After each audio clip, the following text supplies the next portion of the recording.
It's usually not a good sign when a review embargo lifts the day the movie comes out. But it's also not good when at an advanced screening, a guy showing up in a Michael Myers costume is more entertaining than the movie itself. But when it comes to Halloween Ends, unfortunately, that's where we're at, and I'm here to talk about it, so let's get to it. 4 years after her last encounter with Michael Myers, Laurie Strode decides to liberate herself from rage and fear and finally embrace life. But when a young man is accused of killing a kid he was babysitting, it ignites a cascade of violence and terror that forces Laurie to confront the evil she can't control. If you're new to the channel, thanks for stopping by. In my reviews, I discuss what I liked, what I didn't like, and then my overall thoughts. So starting with what I liked about the movie, I gotta admit, there isn't much. During this entire movie's runtime, there's only about 10 to 15 minutes that take place during the third act confrontation that I actually liked. It was at this point in the movie when I finally perked up and was like, alright, now it's a Halloween movie. But up until that point, and even after that scene was over,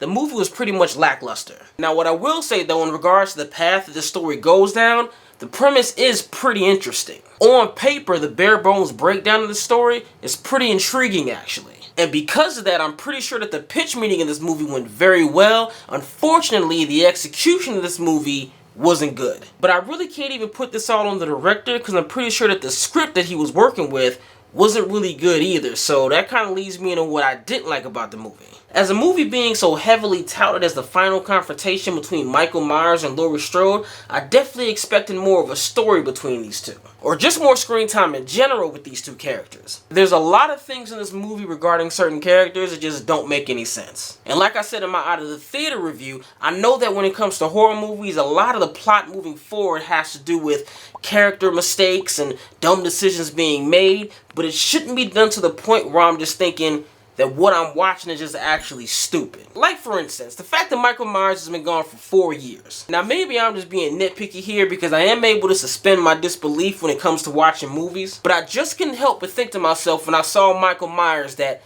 this is where he's been, like this, for 4 years? Alright, if you say so. Another thing I didn't like about this movie was the editing, because it was just all over the place. The way that this movie was edited kind of makes you feel like there's stuff cut out of the movie. Part of the story that you probably should know. There's a few scenes in this movie that are only about a minute long, and it kind of makes you wonder what the purpose of that scene was. Because it's like you're in the main story, and then it cuts to a scene where somebody's getting yelled at, then gets slapped, and then it just cuts back to the main story. And now you're just sitting there like, wait a minute, hold up, why did this just happen? Is this important to the story? So this might have just been the best version of the movie that we could have got, but then that just leads me back to the fact that I don't think that the script that they had to work with was any good, because the story itself wasn't really any good. Now there are a couple of other things that I could get into specifics about, but that kind of leads into spoiler territory, so I'm going to go ahead and leave that alone, because as people are watching this movie, I don't want to be the cause for ruining your movie watching experience. So in conclusion, the story was pretty interesting from a base level,